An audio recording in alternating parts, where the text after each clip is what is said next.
guys, so for today's video, so nandito tayo sa aming incubator area. So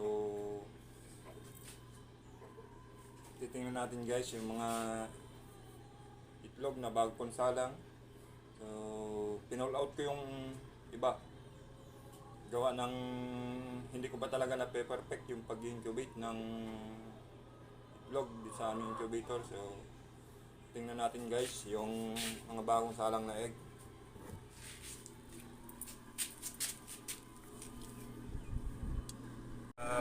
Bagong salang na egg. So ito, itlog to ng aming gansa, anim sila. Anim ito. So ito lang yung natira, yung iba hindi fertile. Ito buo na, may sisiw na siya sa loob. So ito yung mga bagong salang kong itlog. So hindi ko na perfect nung nakaraan, gawa ng nag-stuck sa 34 degrees yung itong aming incubator. So hindi ko muna siya nilalagyan ng tubig para ma-maintain yung init niya sa loob. So ayan. So ito yung naiwan sa mga kasama ng pinull out ko na egg. So ito yung positive na pagbubuo. So ilang egg pa itong naiwan na to? Siguro nasa 7 na egg. So ito yung mga bago. Yan. Ito yung itlog nung una kong mga pasisiw. So nangingitlog na sila mga guys. So sa katunayan, meron nakuha akong dalawa. So lagay na rin natin mga guys. Paglalagay guys ng itlog sa loob ng incubator, so make sure na tingnan natin kung baliktad o kung baliktad ba o tamang pagkakalagay natin. So dadaanin muna natin dito sa tumbler. So ayan, ito yung bago kong harvest na egg. So dalawa. So ayan, titingnan nyo guys kung para hindi tayo magkamali maglagay. So ayan, yan mga bago yan, dalawa. So ibig sabihin dito yung nasa ilalim, ito yung may oxygen niya ang nasa ibabaw, kasi dito sila humihinga pag yung buo na yung ating mga sisiw. Ito yung hingaan nila taas. So tara guys, lagyan na natin.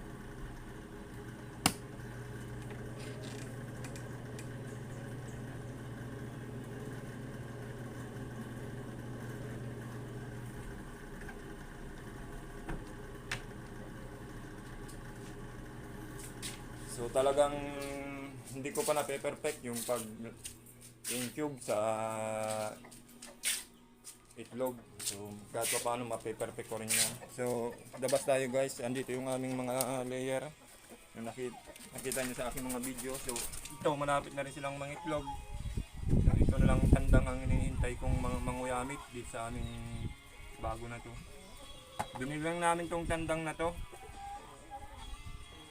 Yan, tutuka-tuka siya oh.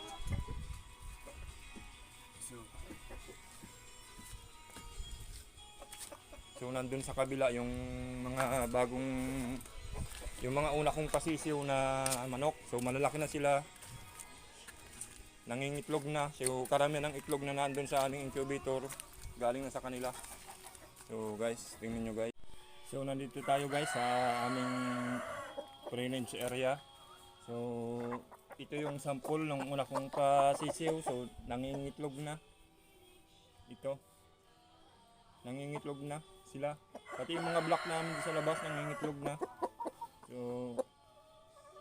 ngayon sila dun sa likuran ko karamihan. Ayan.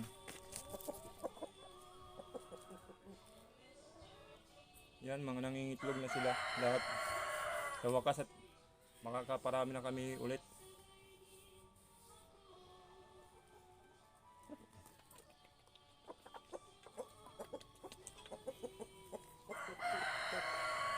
Ito ay Golden Buff Orpington crossbreed sa Rhode Island Red na Roof. So, ganda ng katawan guys, ang taba nito. Ito yung mga late kong papisa, BPR, barrel plymouth rock.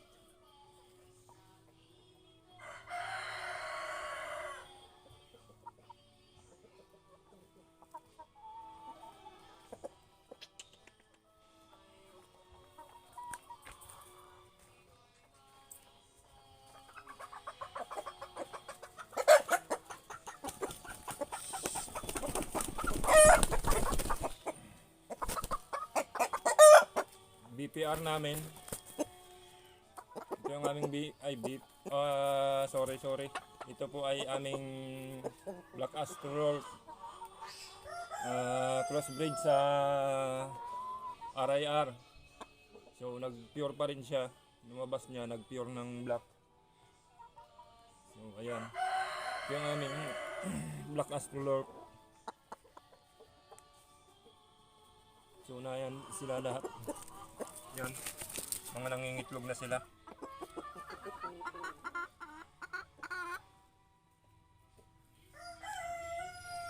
Yan.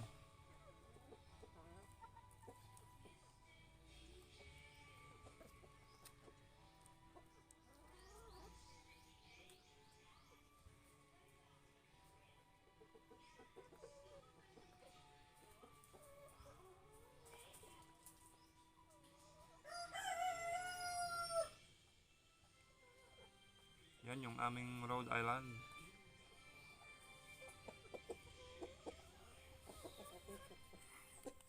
So, ayun yung isa nasa labas, so nakapasok rin naman siya. So, ayan.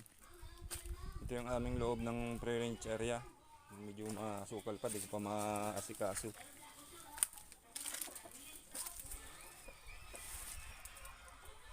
So tingin tayo dito guys sa may kanal at minsan naiklog sila dito.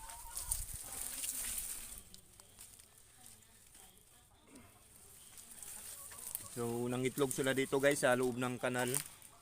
So, hindi ko nakuha. So ayan yung shell. So ayan. Yung aming loob ng pre-range area.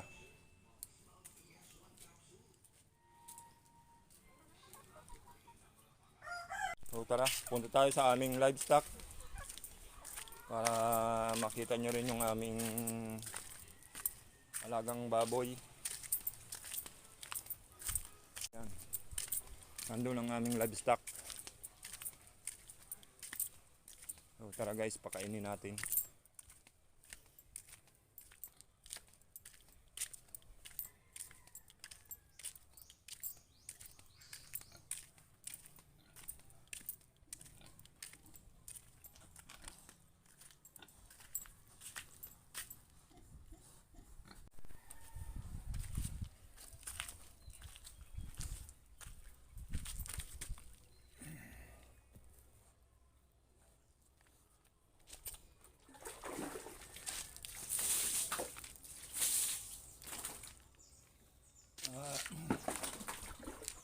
Linis muna tayo mga guys ng aming livestock.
So ayun mga guys, tapos na tayong magpakain din sa maglinis, magpakain din sa aming livestock. So papakita ko sa inyo yung aming mga alagang baboy.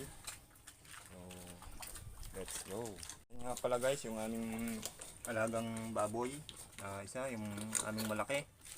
So ito guys, yung mga bago naming alaga. Ayan. So apat sila. So, 1 month old. So, kita nyo naman, medyo malalaki na sila. So, pakainin natin. So, ayan. 1 month old. Tsaka, ayan, ayan. Sila ibang apat.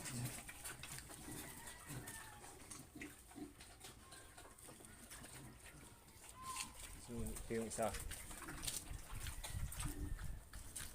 Muna guys yung ating video, so huwag niyong kalimutang please like, follow, subscribe, comment below, share ng aking mga video sa YouTube.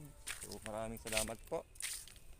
Magandang hapon sa inyong lahat and good afternoon everyone.